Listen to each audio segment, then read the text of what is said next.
Então os profetas eram pessoas levantadas por Deus para falar em nome de Deus ao povo, ao rei, dos seus pecados, das más condutas, daquilo que precisava ser consertado. Exortação, como Deus fala hoje, como Deus usa hoje os seus servos para exortar o povo, como usa a sua palavra para mostrar a cada um de nós o nosso erro, para consertarmos, porque Deus ele quer que o homem coloque em ordem a sua casa, a sua vida, e no caso ali a nação. Então, os profetas eram levantados por Deus com esta finalidade, para exortar, para falar, para repreender realmente o erro do povo, do próprio rei também. E Jeroboão, que estava agora reinando sobre as 10 tribos, ele começa errado.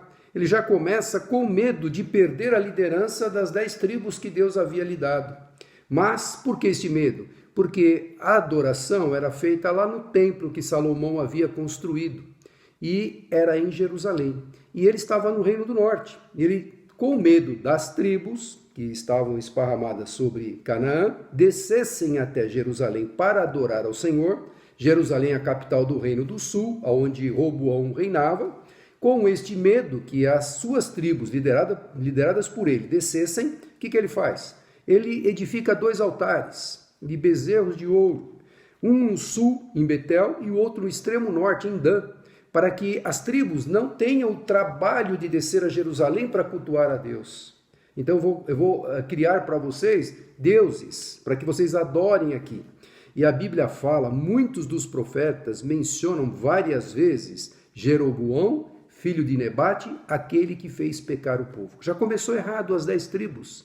E aí você vai ver uma sucessão desses 19 reis, todos eles foram péssimos reis, todos eles se deram à idolatria, fizeram o povo a idolatrar outros deuses. Todos eles foram exortados pelos profetas, todos eles foram repreendidos pelos erros que estavam cometendo. Por isso que não vai demorar muito, 200 e poucos anos, eles serão levados cativos pela Assíria. E Deus levantou então esses profetas. E tanto no reino do sul quanto do norte, Deus levantou profetas. E Deus falava através dos profetas os erros, os pecados, aquilo que eles precisavam consertar. Era como se fosse assim uma súplica da parte de Deus para o povo. Consertem os seus caminhos, deixem os seus maus caminhos, arrependam-se, voltem-se para mim. Então você vai ver esses profetas, tanto os profetas maiores quanto os profetas menores, falando, profetizando, claro, especificamente em muitos casos, mas também resumindo, né, em uma forma geral, qual era o resultado da profecia desses profetas. Era para exortar o povo para o arrependimento, para voltar-se aos caminhos do Senhor. Era Deus implorando, dando a chance para o povo se arrepender e voltar novamente a servi-lo. Então, esses profetas foram levantados tanto no Reino do Norte quanto no Reino do Sul. E olha, eu queria que você depois abrisse com calma aí, mas eu quero ler um trechinho que está lá em 2 Reis, capítulo 17, a partir do versículo 13 ao 23. Eu vou ler esse trechinho, depois você pode meditar. Fala exatamente sobre isso. Quando o Reino do Norte estava sendo levado cativeiro pela Assíria, e Deus estava falando por que eles estavam sendo levados cativeiro. Por que eles estavam, nesse momento, sendo escravizados por uma nação pagã, que era os assírios. Eu vou comentar sobre os assírios. Mas preste atenção o que diz lá, então, 2 Reis 17, 13 ao 23.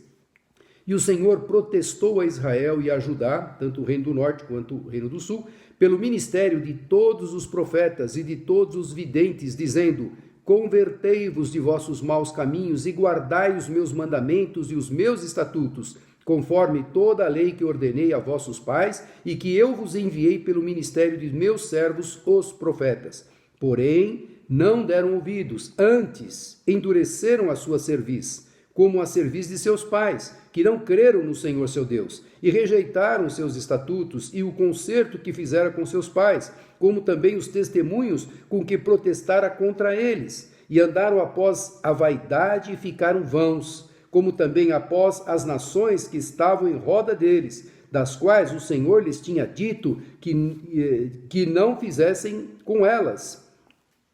E deixaram todos os mandamentos do Senhor seu Deus, e fizeram imagens de fundição, 2 bezerros, aqueles 2 que eu falei, que Nabucodonosor fez, um no norte e o outro no sul, e fizeram um ídolo no bosque, e se prostraram perante todo o exército do céu, e serviram a Baal. Olha como estava o coração daquele povo à idolatria, abandonando os caminhos do Senhor, os estatutos, e Deus estava falando, eu levantei os profetas. Nesse período de 200 e poucos anos, eu levantei esses profetas falando incessantemente sobre esses erros, para abandonar esses caminhos. E aqui nós estamos no relato daquilo que Deus estava falando.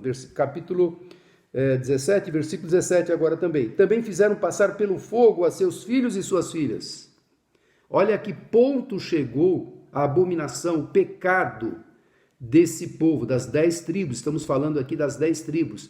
A que ponto chegou, a que absurdo eles copiarem não só a idolatria dos outros povos, mas também copiaram o sacrifício de pessoas vivas, que Deus nunca pediu um sacrifício de pessoa viva. O caso de Isaac estava provando a Abraão, porque sabia que ele era um homem temente a Deus, que de fato Deus estava somente colocando ele à prova, mas Deus nunca pediu um sacrifício humano. E aqui ele está repreendendo o povo: meus profetas falaram com vocês, repreenderam vocês, exortaram vocês, deixaram claro como vocês estão, qual é o nível moral e espiritual da vida deste povo, dessas 10 tribos. Então, olha, também fizeram passar pelo fogo a seus filhos e suas filhas, e deram-se às adivinhações, e criam em agouros, feiticeiros, magias, e venderam-se para fazer o que era mal aos olhos do Senhor, para os provocarem a ira, sabendo que Deus abominava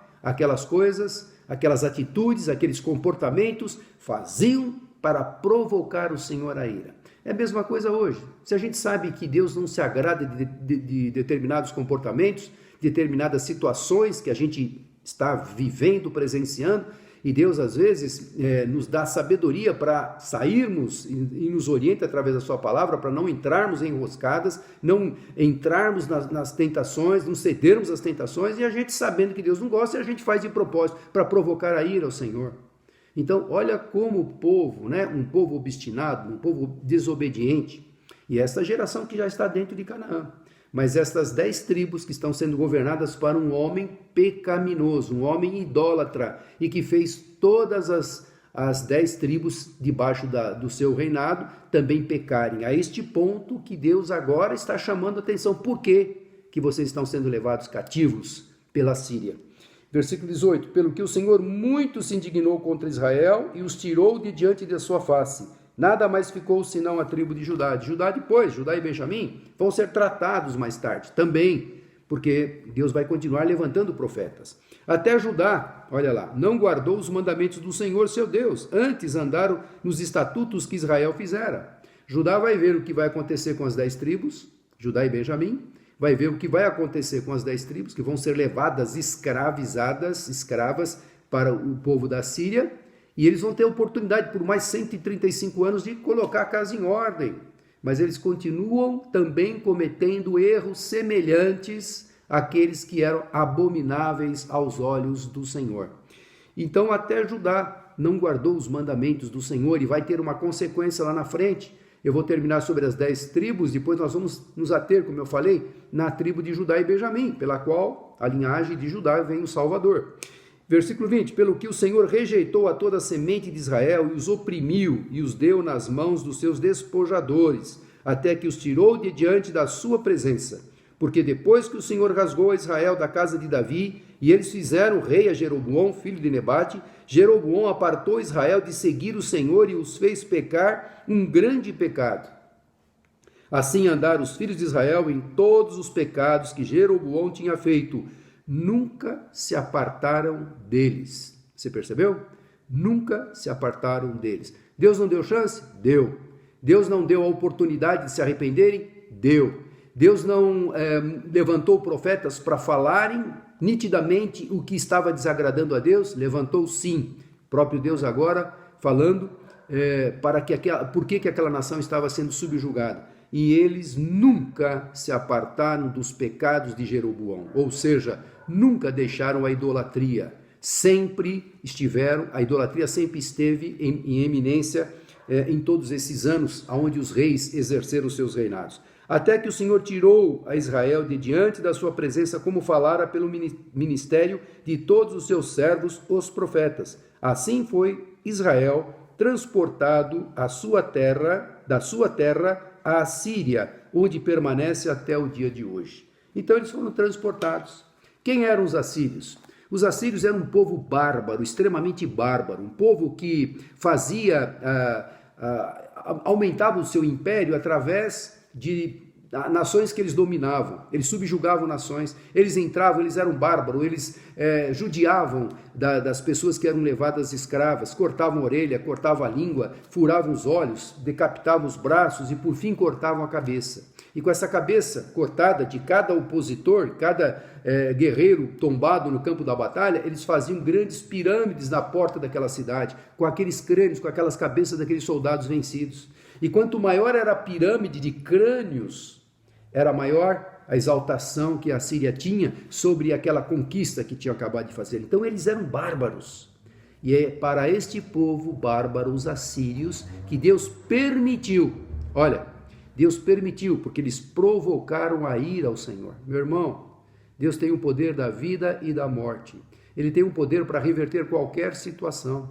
Mas o povo é obstinado, o povo é o desobediente. O povo naquela época não deram ouvidos aos servos do Senhor, os profetas, mas continuaram nos caminhos de Jeroboão, que fez pecar todo o povo, ou seja, na idolatria. Então, por causa disso, eles foram levados cativos pela Assíria. E o reino do sul agora, e o reino do norte vai ficar lá, levados cativos pela Síria.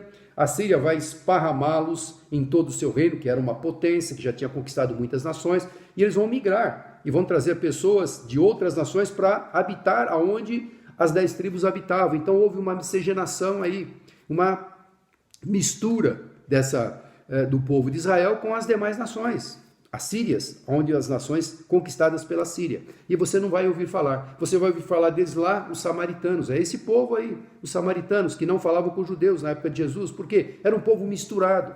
Eles não preservaram a lei, a palavra, a separação, mas o povo de Judá e Benjamim, que nós vamos falar agora, eles preservaram a palavra, embora também cometessem erros, como nós lemos nessa passagem. Nem Judá andou nos caminhos do Senhor, mas abandonou também os caminhos do Senhor. Mas eles agora tiveram a oportunidade, Judá e Benjamim, de observarem os seus irmãos por mais de 135 anos, antes que eles também caíssem pela Babilônia.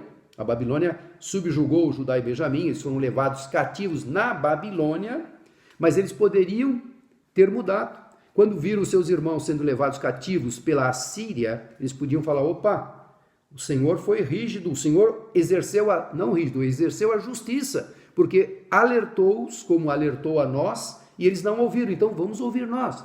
Vamos nós ouvirmos aquilo que os profetas estão falando. Mas foram também se desobedecendo a Deus, ao ponto que Deus levantou profetas para falar antes do cativeiro. Jeremias vai falar que o povo vai ser levado cativo para a Babilônia. 70 anos até foi dado tempo, o profeta profetizou até o tempo que eles estariam sendo levados cativos. Até isso Deus deixou claro para Judá e Benjamim: conserta a sua casa, muda o seu comportamento, passe a me adorar, a me cultuar, eu sou o Senhor seu Deus.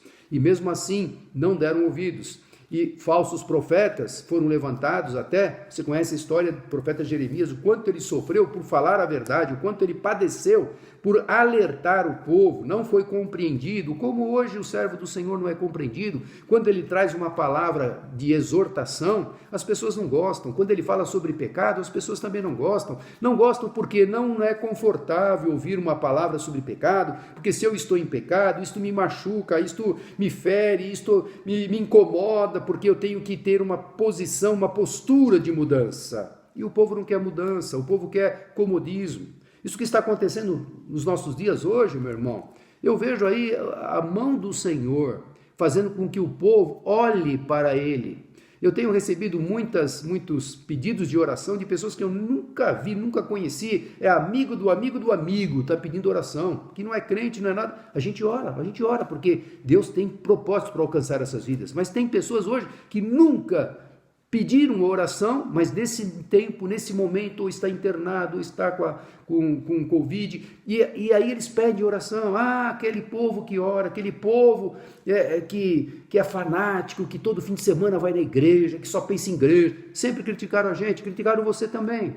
Mas nesse momento da luta, da dor, do problema, eles lembram que existe um povo que busca Deus, que tem um contato, uma comunhão com Deus. E Deus está, provavelmente, nesse tempo aqui de abalar o mundo todo, é para chamar a atenção do mundo, para que o mundo volte-se para Ele, para que o mundo saiba que existe um Criador, que tem o poder e o controle da vida e da morte nas suas mãos.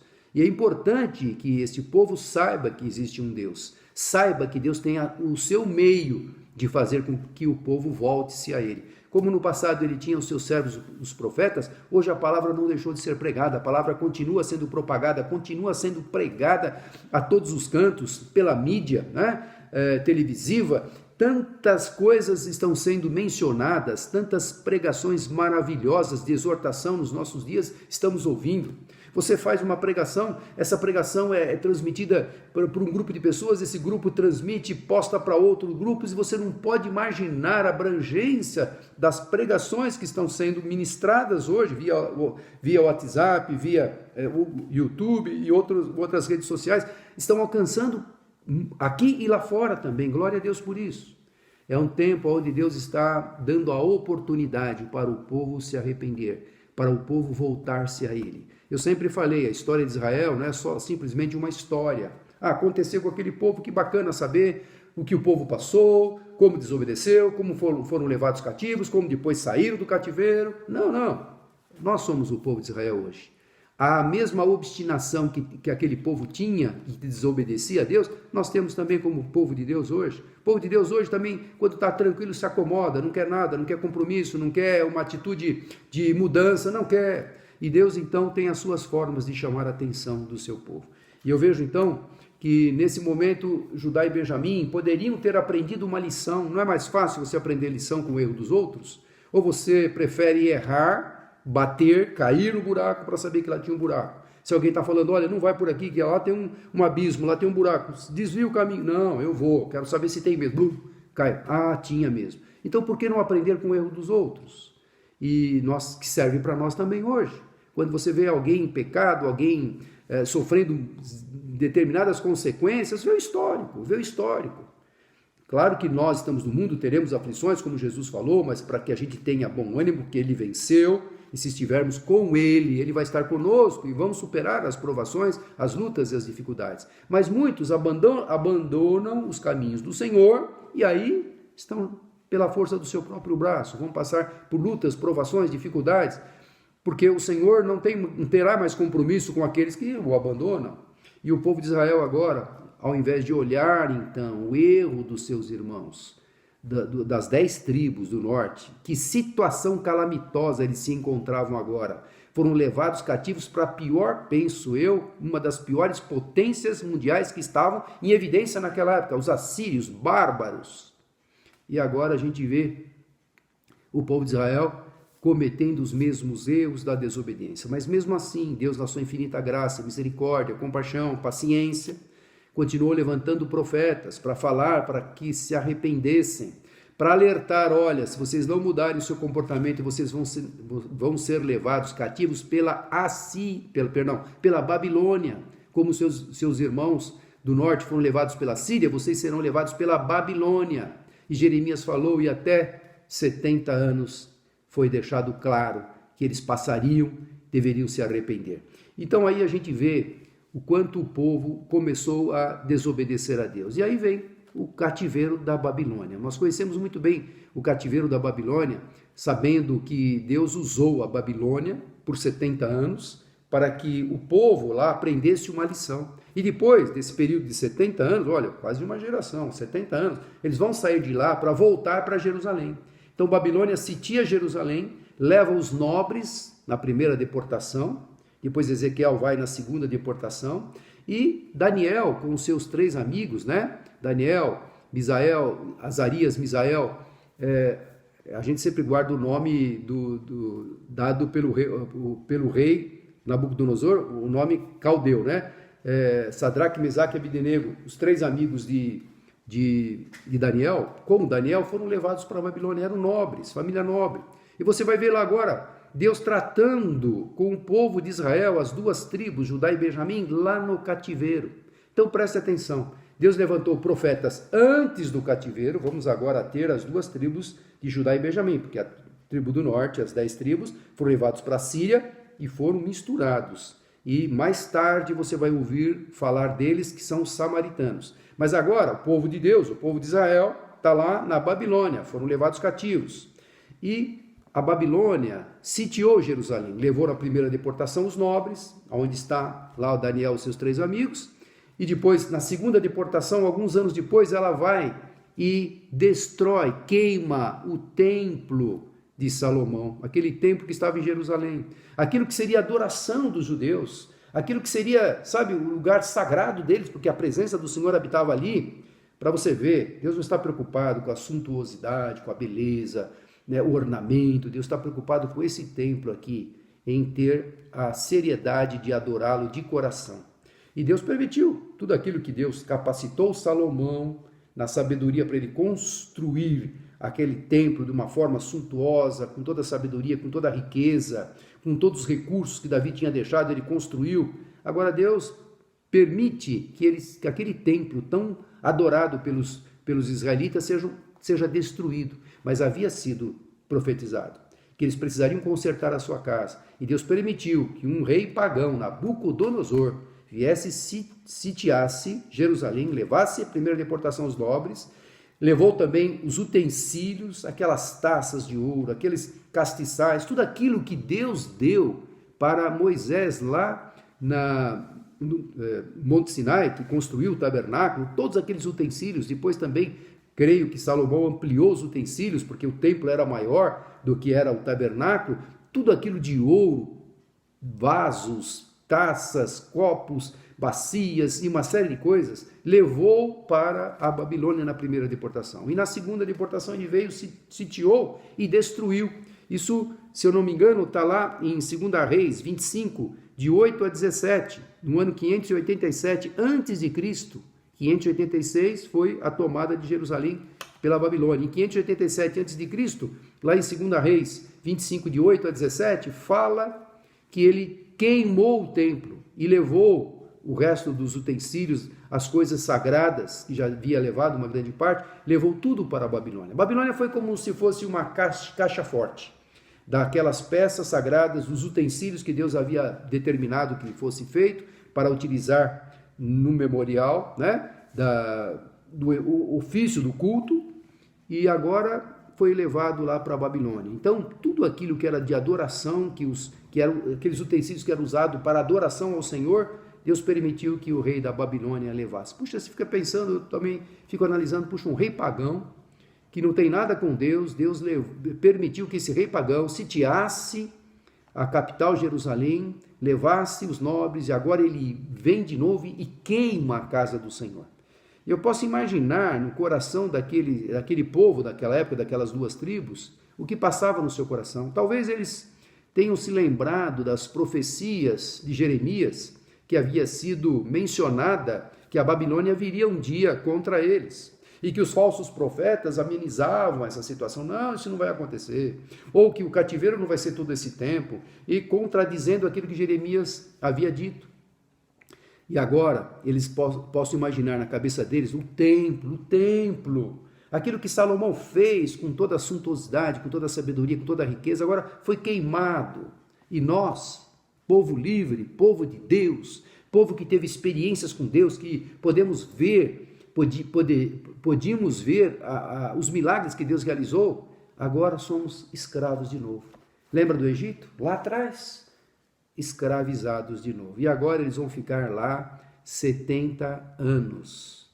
E Daniel, né, jovem, cerca de 17 anos, por aí, mais ou menos, com seus colegas também, amigos, Misael, Azarias, foram levados para lá, e eles, jovens, mas eu posso entender que espiritualidade tinha aqueles jovens, que experiência de vida com Deus eles tinham.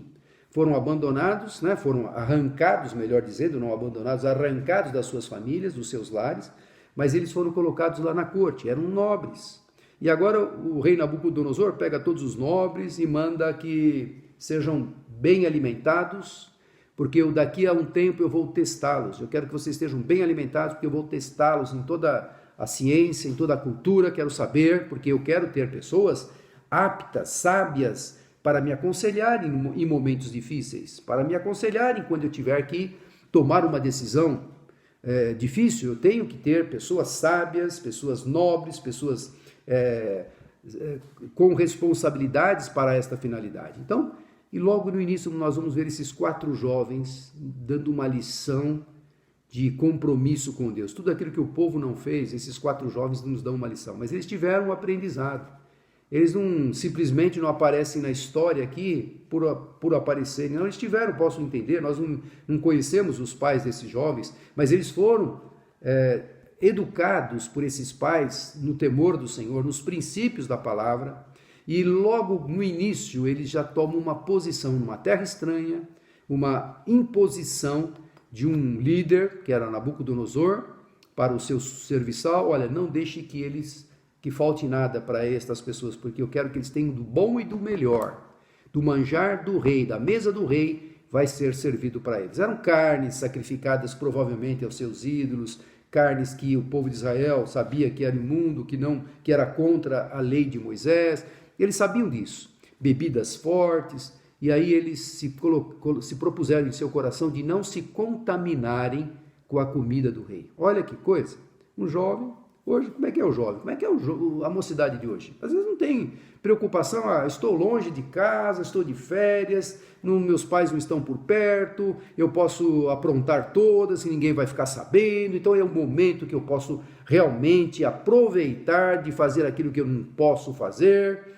Mas não, esses 4 jovens tomam uma posição de verdadeiros cristãos, que hoje para nós é um exemplo, são exemplos para nós.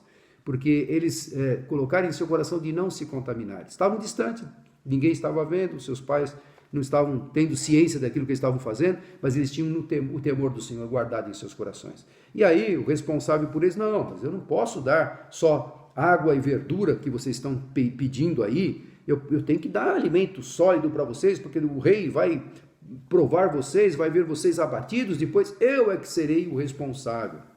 Aí o que acontece? Não, nos prova por 10 dias. Por 10 dias nos dê água, verduras, pão, verduras para comer, e depois você vai testar. E eles, em 10 dias, estavam com seus rostos mais formosos, né?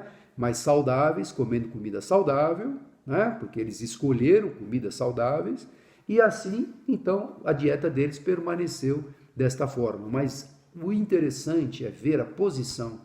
Eles não querendo comer aquelas iguarias, aqueles manjares dos reis. Coisas, vamos pensar assim nos dias de hoje, coisas que atraem a vista, atraem a carne, né? Puxa vida, são coisas que a gente cobiça para ter, mas eles não ficaram preocupados com aquilo que de fato tinham à sua disposição, mas sim em obedecer a Deus. E você vai ver que logo no início, o rei Nabucodonosor tem um sonho, e aquele sonho lhe escapa, e ele chama todos os sábios agora, você vai ver lá no capítulo 2 de Daniel. Daniel é um livro lindo que depois nós vamos pedir para você ler também.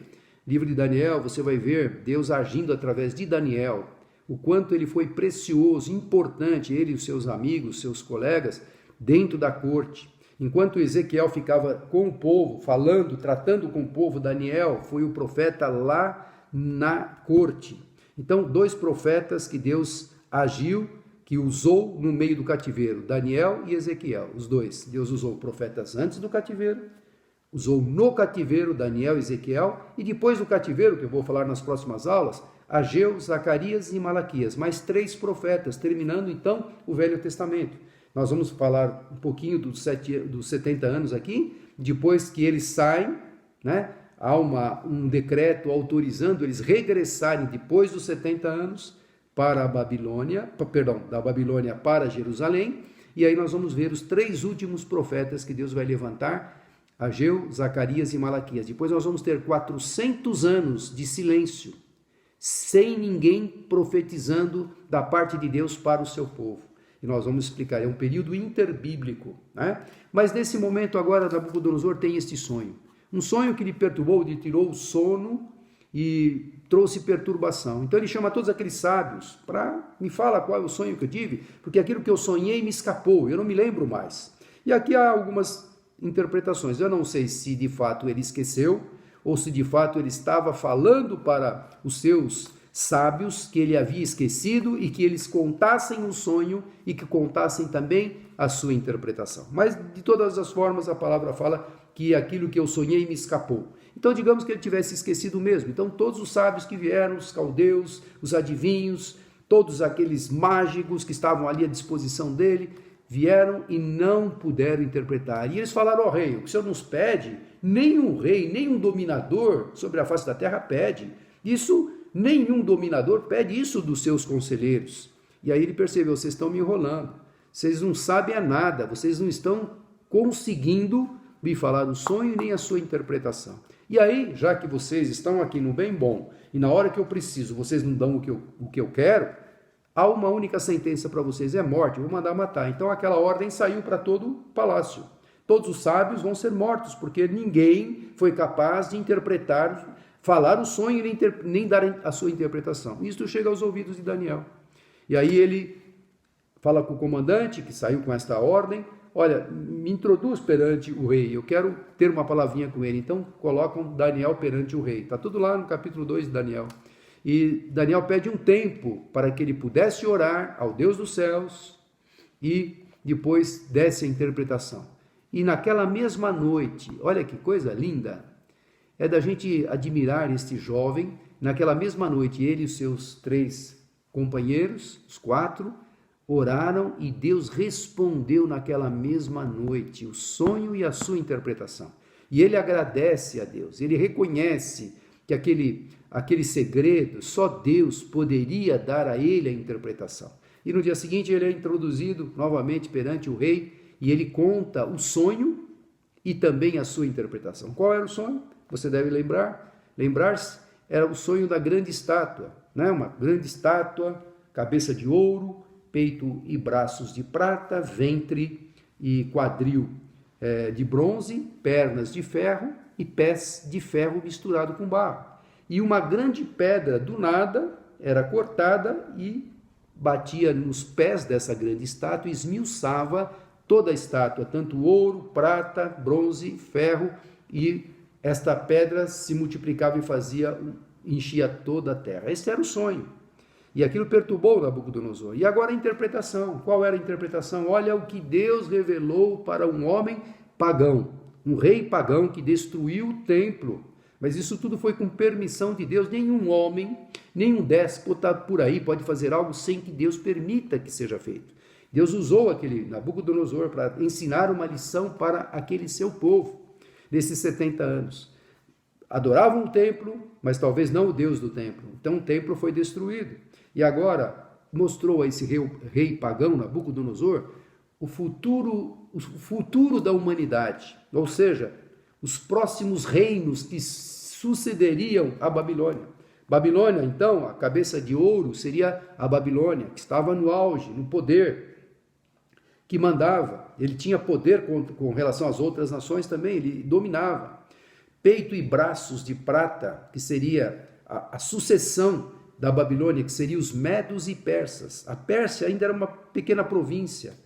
Era um pequeno quando Nabucodonosor teve este sonho. Isso foi logo no início do seu reinado. Então veja, logo no início, ainda tinha 70 anos que ia acontecer, Pérsia era insignificante. Depois da Pérsia, os medos e persas, vinha a Grécia. A Grécia era nada.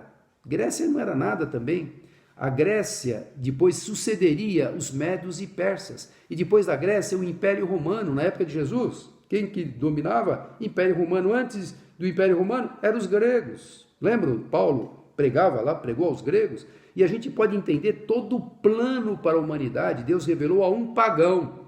Não podia revelar a um servo fiel, ao rei íntegro.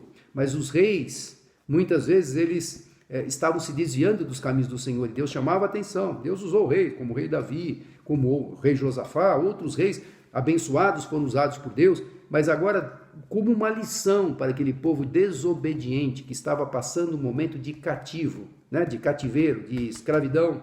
Deus revela a um pagão o futuro das gerações, o plano que ele tem para a humanidade. Então, cabeça de ouro, Babilônia é o atual. Peito e braços de prata, os médios e persas, que daqui a 70 anos vão substituir a Babilônia. Depois, a Grécia, ventre de bronze. Depois, as pernas, os impérios romanos, né? Que nós vamos ter o Império Romano de Roma e de Constantinopla.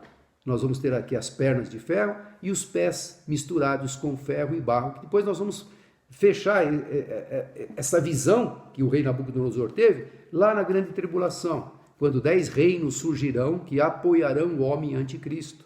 Tudo isso tem um plano, e depois esta grande pedra que vai vir é quando o Senhor volta para reinar os seus 1000 anos aqui na terra. Então tudo isso Deus revelou a um pagão, Nabucodonosor. Isso no capítulo 2. No capítulo 3, poxa, eu sou a Babilônia, eu sou a cabeça de ouro, a Babilônia. Você vai ver que esse rei vai fazer uma grande estátua, provavelmente dele próprio, de ouro, cerca de 27 metros de altura, cerca de quase 3 metros de largura, de ouro. E quando tocar os símbolos, as trombetas, todo mundo se prostra e adora essa estátua. Então eu penso que isso subiu rapidamente na cabeça de Nabucodonosor. Poxa, eu sou a cabeça de ouro, eu que mando? Poxa, está muito distante ainda outro império me substituir, então eu vou fazer uma estátua aqui para todo mundo me adorar. E aí subiu logo na cabeça, né? O poder não sobe rapidamente na cabeça? Você conhece pessoas que, porque ocuparam algum cargo, rapidamente subiu na cabeça? Quem é o homem? Quem somos nós? E aí, aqueles 3 jovens entram em cena agora. Sadraque, Mesaque e Abednego. Não, nós não vamos adorar. E eles foram denunciados. Olha, tem lá uns servos, né, que agora estão na liderança, porque depois que Daniel interpretou o sonho de Nabucodonosor colocou Daniel como responsável pelas províncias, e ele também indicou os seus amigos também trabalhavam com ele como líderes das províncias. E esses 3 jovens não adoraram aquela estátua quando tocou o som da cítara, da trombeta, do zabumbo, não se prostraram. E qual era a sentença? Seja jogado na fornalha ardente. Aí chama esses 3 jovens. É verdade que vocês não se dobraram quando tocou o som da trombeta, da cítara? É verdade? Eu vou dar mais uma chance. Vai tocar de novo. E se vocês não se prostrarem, vocês vão ser jogados na fornalha ardente. Quantas vezes passamos por momentos de prova não como essa? Eu acho que ninguém aqui foi ameaçado de morte por desobedecer um mandamento do Senhor, uma ordem do Senhor, ou mesmo ceder a um princípio que a palavra nos determina que a gente não faça. Mas eles se posicionaram: rei, fique sabendo, nós não vamos nos prostrar. E esse rei fala: quero ver qual é o Deus que vai tirar vocês de lá. Fique sabendo que nós não vamos nos prostrar. E o Deus que nós servimos, se Ele quiser, Ele é quem pode nos livrar da sua mão. E ele ficou irado com isso. Então pega esses jovens, aquece 7 vezes a fornalha e joga, amarra eles bem amarradinho e joga lá na fornalha. E aí, qual a história que nós sabemos? Jogaram 3 e tinha 4 soltos passeando no meio da fornalha. Aí Nabucodonosor, quando vê aquilo, mas nós não jogamos 3, por que eu vejo 4 e a fisionomia do 4 parece um filho de um Deus? Quando eles saem de lá, nem um fio do cabelo foi queimado. O que é isso, meu irmão? Isso é o poder de Deus. Então Deus operava no passado, Ele tem o mesmo poder hoje. Ele pode operar da mesma forma. É o coração do homem que precisa ser contrito, quebrantado, para que Deus opere. Ele tem o mesmo poder de operar. Então vamos crer nesse Deus maravilhoso. E no capítulo 3, você vai ver que Nabucodonosor novamente é confrontado. Ele tem um sonho de uma grande árvore, que todo mundo vem abrigar-se naquela árvore, e de repente esta árvore é cortada, e todo mundo que abriga as aves, os animais que pegam a sombra e as aves que abrigam seus ninhos, são esparramadas, mas a raiz fica com seu tronco, né? Fica lá, ela foi cortada, mas não foi totalmente destruída. E aí Novamente, todos os caldeus, todos os mágicos, todos os sábios não souberam dar a interpretação desse sonho que ele contou. E aí entra novamente a presença de Daniel. E aí ele respeita Daniel. Você que tem a sabedoria dos deuses, você pode me falar qual é a interpretação desse sonho? Ele contou o sonho. Daniel esteve atônito por um tempo, porque ele já sabia qual era a interpretação. Deus já revelou instantaneamente a interpretação. E ele falou, ó rei, eu espero que esse sonho, essa interpretação do sonho seja para seus inimigos, mas infelizmente, gostaria que fosse para os seus inimigos, mas infelizmente é para o Senhor. Essa grande árvore que você viu, que todo mundo se abrigava, és tu, ó rei. Os povos, as nações vêm, você tem o poder da vida e da morte. Mas, pelos seus pecados, por fato de você ter tido oportunidade de não reconhecer que o Deus dos céus, o Deus a quem eu sirvo, é o Deus Todo-Poderoso, vai ter 7 anos que você vai perder a mentalidade, vai pastar como os animais, até que, passando esses 7 anos, você vai lhe voltar o entendimento e você vai reconhecer que o Deus dos céus é o Deus sobre toda a terra. E aí você vai ver no capítulo 4, ele escrevendo uma carta para todos os povos, línguas e nações. Um rei, que era tão orgulhoso, que fez uma estátua de 27 metros dele, de ouro puro, para que todos o adorassem.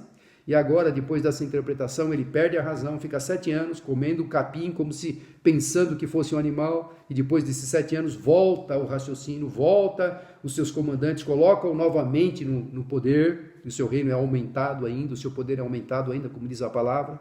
Mas agora no capítulo 4 ele escreve uma carta a todos os povos, línguas e nações. Eu, rei Nabucodonosor, aí ele conta a experiência dele, pela minha soberba, né? E ele estava lá, andando na Babilônia, naqueles palácios, e ele falou, olha, não é esta grande Babilônia que eu criei para a glória da minha majestade. Quando ele estava falando isso, veio aquela sentença, ele perder o raciocínio. Ele escreve isso no capítulo 4, a todos os povos, línguas e nações. E aí no final ele termina, né? Só existe um Deus que tem todo o poder, ele coloca reis, ele tira reis, ele tem o poder e o domínio de todas as coisas. Então, meu irmão, vale a pena servir esse Deus que deu oportunidades para o seu povo consertar, e deu oportunidade para o rei Nabucodonosor consertar também a sua vida. E agora você vai ver que este rei, esse grande dominador, Nabucodonosor, vai ter uma conversão genuína com Deus, né? Depois você vai ver no capítulo 6, você vai ver lá também Belsassar, neto de Nabucodonosor, porque tem Nabucodonosor, Nabonido, que é o filho, e depois Belsassar, que vai reinar agora já no finalzinho dos 70 anos. Ele está reinando, já morreu Nabucodonosor, Nabonido, e ele que está reinando agora, que você conhece a história, ele está dando um grande banquete, né? Por mais de 1000 pessoas naquela sala bonita do palácio, quando de repente, lá na parede estucada, como se fosse ali atrás, né, umas letras aparecem escritas. E ele começa a tremer na base, os seus joelhos começam a se bater um ao outro. E ele fica apavorado com aquele pedaço de mão escrevendo lá na parede estucada. E aí ele chama os adivinhos, os caldeus, né, os sábios, e ninguém pôde interpretar. Aí a rainha mãe fala, olha, existe um dos cativos de Judá que no passado interpretou o sonho do seu avô, Nabucodonosor. Aí introduziram Daniel na presença do rei. Quando eu posso entender essa cena, deve ser linda. Quando Daniel entra, já bate os olhos naquela escritura na parede, instantaneamente Deus já deu a revelação. Deus já mostrou para ele o que estava acontecendo. Mas antes que ele fale, antes que ele revele, antes que ele declare aquilo que Deus já havia determinado para aquele rei, que ele pegou lá no seu banquete, tragam as taças de ouro que nós pegamos lá de Jerusalém, do templo, e nós vamos beber e adorar o nosso Deus, provocando o Senhor a ira. E provocaram, e beberam, né, aos seus deuses. E aí quando apareceu aquela mão, a escrita na parede. Quando Daniel é introduzido, nós conhecemos a história, ele fala assim, perguntam para ele, Belsassar fala, eu tenho ouvido a teu respeito. O que será que as pessoas têm ouvido a nosso respeito? Eu tenho ouvido a teu respeito, que você, no tempo do meu pai, meu avô, você deu interpretações enigmas, né? Coisas ocultas, você deu a interpretação. E aí Daniel, mais uma vez, eu aprendo essa lição e você deve aprender também, humilde.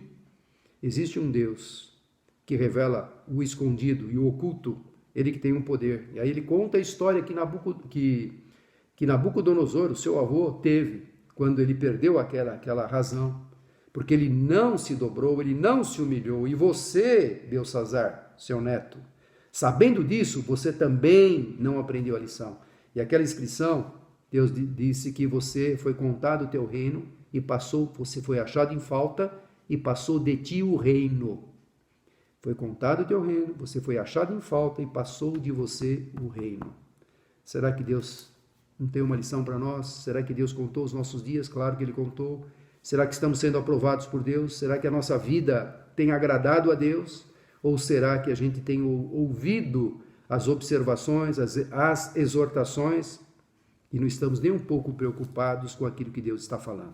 E naquela mesma noite, preste atenção, naquela mesma noite, os medos e persas, não é? Babilônia, medos e persas, invadiram e tomaram a Babilônia e passaram a reinar e mataram o Belsazar naquela mesma noite. Que coisa interessante. Deus revelando as futuras potências através de um sonho a Nabucodonosor. E aí nós vamos falar sobre os medos e persas, e é no reinado dos medos e persas que nós vamos ter um decreto sendo assinado pelo rei Dario, para que retorne, então, o povo, já passaram-se os 70 anos, cumprindo aquilo que Jeremias havia dito, uma profecia que cumpriu literalmente, e agora sim, eles vão regressar para Jerusalém. Qual é a finalidade? Reconstruir o templo, reconstruir os muros da cidade, porque a cidade está desolada. Então, nós vamos falar isso na próxima aula. Eu espero que Deus tenha falado com você. Curva a sua cabeça por um instante. Pai, muito obrigado por esse tempo que juntos passamos, que Teu Espírito Santo continue ministrando, falando, e que possamos entender que o Senhor tem sempre nos alertado a respeito de tantas coisas, e muitas vezes nós é que não estamos dando ouvidos à Tua palavra. Então fala com cada um de nós, continue ministrando, continue usando de graça e misericórdia e compaixão. Eu te peço uma bênção especial sobre cada aluno, sobre cada vida, sobre cada família, que o Senhor continue abençoando, guardando e protegendo, é a nossa oração em nome de Jesus. Amém. Deus te abençoe e até a próxima aula, querendo Deus. Deus te abençoe.